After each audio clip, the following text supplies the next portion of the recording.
Welcome to the Tricord Advisors podcast, where we answer life's hard questions to help you make smart decisions with your money. I'm Jeremiah Lee, and this is Randy Barkley. We're both certified financial planners. I'm also a California licensed attorney. We are working through a series currently about financial planning, all different pieces of financial planning that we work with our clients. Right. So we've touched on estate planning, we've touched on retirement planning, and today we're talking about kind of a fun aspect that affects everyone is the psychology of planning or the psychology of investing.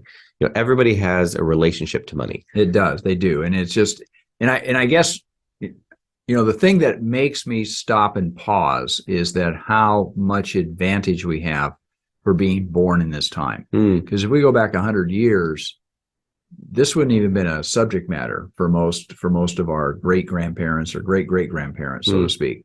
But it's a advent of a prospering economy and the wealth of our nation and being born in America. And I don't want to sound prejudicial, but being, not necessarily a privileged class, but having the ability to have good education, to have kind of a good start in life. This means a lot for many of us, as opposed to if we were born in some little village in Africa that was plagued with lack of resources and education, that sort of thing. And even a town, not to pick on the coal industry, but a coal mining town where that's what everybody does. And there's no kind of upward mobility or way out. That's right. And the psychology that people come up with, some folks, kind of the same income, two neighbors, say, same neighborhood, same everything. One could live with a mindset of hard work and we're going to make it and there's always going to be enough and we'll figure it out. And the neighbor could live with a mindset of scarcity. And if they ever do get ahead, they have this imposter syndrome. I don't deserve to be ahead. And they, spend their money poorly. But we all have a relationship to money. Some people see it as security. Some people see it as opportunity. Some people see it as a status, a social status. Look, I have this. And I mean, the reality is that it's kind of all that. Right. But as we interact with our clients, we have to walk through an emotional association to money and wealth and growth and development and choices.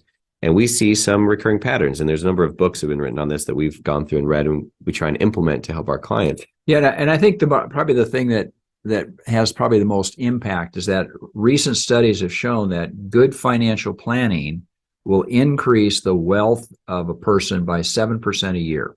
Now, that isn't just 7% on your investment portfolio, but that's taking all the key aspects like tax planning, retirement planning, obviously investments is part of that, but helping people to navigate through life financially and making lesser mistakes. In other words, don't make the big mistakes. The big ones. And that was the big takeaway from the article is it wasn't so much that on the easy years that having a financial advisor got you a notable return that was that much more. It might not. But the big takeaway from that study that we were looking through was saying, that there's moments in your life where you have a big moment. Right. And you can make some really dumb choices or you can make some really prudent choices. And that was the aspect that if you can avoid some of these kind of major pitfalls, you can do a little bit better. So let me share a story with our listening audience. And I remember this is decades ago. I had a man come to my office. He was referred to me, but he literally had won the lottery. And he came in and he introduced himself and he said, the reason that I'm here is I won the lottery. And I kind of laughed under my breath and I went, yeah, sure. But he really did. He won about $1 million. And after taxes, if I remember right, he had something like $600,000 remaining. And to him, it was life-changing. And he said, I want to make the right choices. He said, can you help me? So we sat down and we started to go through strategies. And we started to talk about what he should do with the money. I remember there was an opportunity for him to finish his education. And this would have paid all of his tuition. And he would have been able to, he wanted to be a teacher, and that was his path that he was taking. This would have paid for his degree and got through all that, and it would have supported his family, so he didn't have to work and try to go to school and work at the same time, which is really hard on people, right? And after we got through all the planning, he told me, he said, I know how this works. And I looked at him kind of puzzled, and I said, what do you mean you know how it works? He said, I know how to pick the right lottery numbers. And I looked at him and I went, you're kidding me, right? He said, no. He says, I believe I know how to do that. so that in the future I'll be able to do this again. And I paused and I said, you realize this is absolutely incredibly lucky. You know, you bought the ticket and you won, but the chances of you doing this again is almost, you couldn't calculate it. But he was convinced that he knew how to do that. And he spent his money. He gave it away. He did not utilize the money in a prudent and taking advantage of the phenomenal luck that he had. Yeah. And so what he did is he spent it away and he increased his risk, not taking the money to go to, you know, further his education, to pay off the mortgage on his house. What he did is he added more risk. He added more mortgage. He borrowed more money. He gave it away to his family and friends that he became kind of a target, so to speak, because of this. And he felt rich. And there's a big difference between showing your wealth, rich, what I call rich, and not showing your wealth and that being wealthy. And he did it. And he was so convinced that he had the ability to select the right numbers on the lottery that it ended badly. I can tell you here that it ended badly. And the bitterness of that was that he didn't take what was really truly an incredibly lucky moment. And we talk about that. We look at different people historically, but also our clients where they receive an inheritance and just fritter it away. Yeah.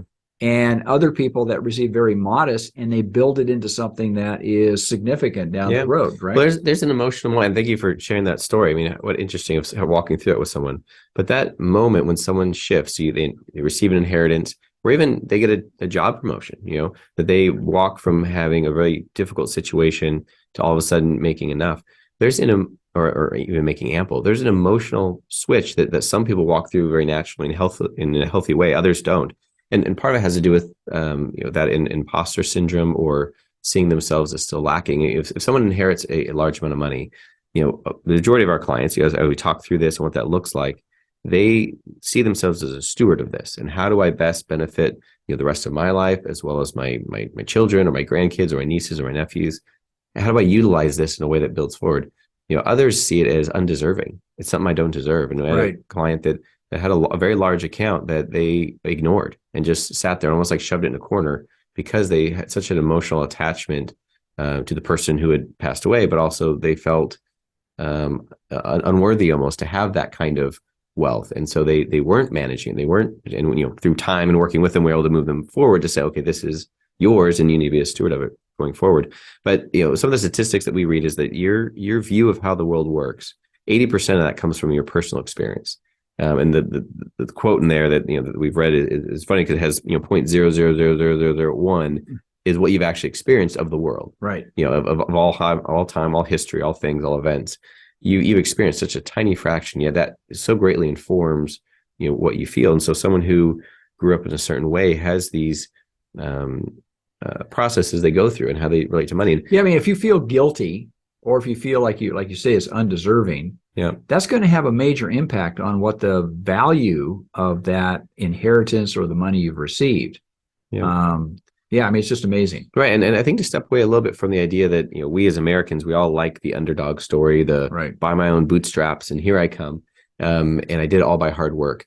And I think there's a good moment where people are looking back at our society in general and say, who among us, you know, has never had a mentor, never had a moment of good luck, never had a good lucky break, never had someone lend a helping hand. Like, I mean, part of even just living in America, like I think I said on the radio before, I had a hose burst at my house and a neighbor ran over and turned it off. You know, it would have flooded all sorts of things, but it was just lucky that I had a neighbor who cared. It was a helping hand.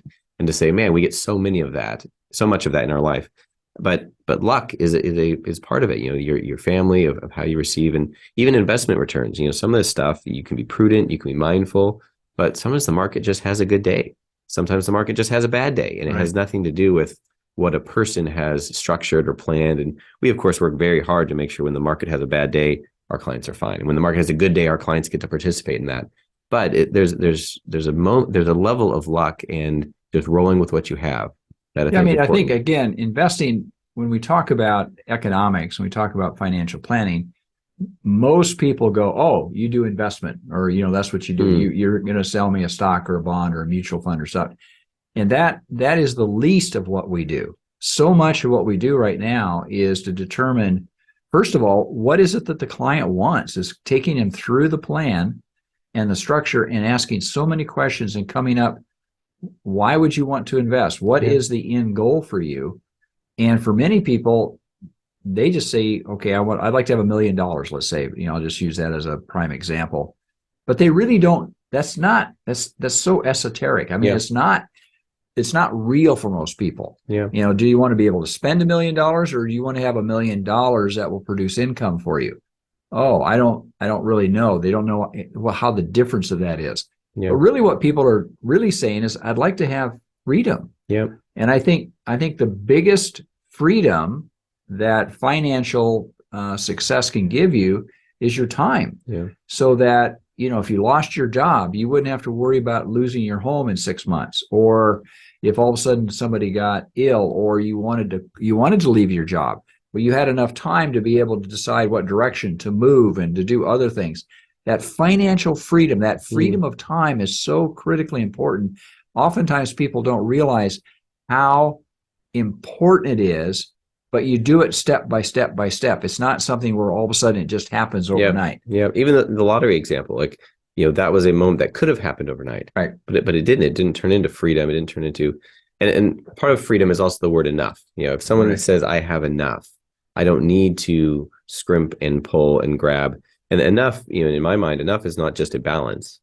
Enough is a process. It's even a future plan to say, if I stay on this plan, I will build into enough for me. Right. And that gives me freedom to then not have to scrape or stress or worry.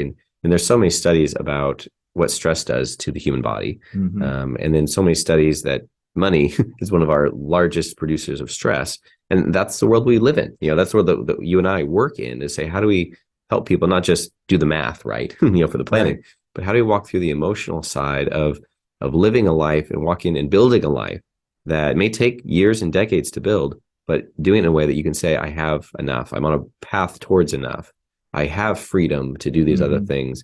And taking the moments of luck, taking the moments of poor luck, and dealing with them in an appropriate way. Yeah, and I mean, I think that we'll talk more about this in our next segment, but I think the aspect of leverage, and I call it the rich syndrome. You want to display your wealth, and you do that by buying a bigger house, buying a bigger car, more expensive.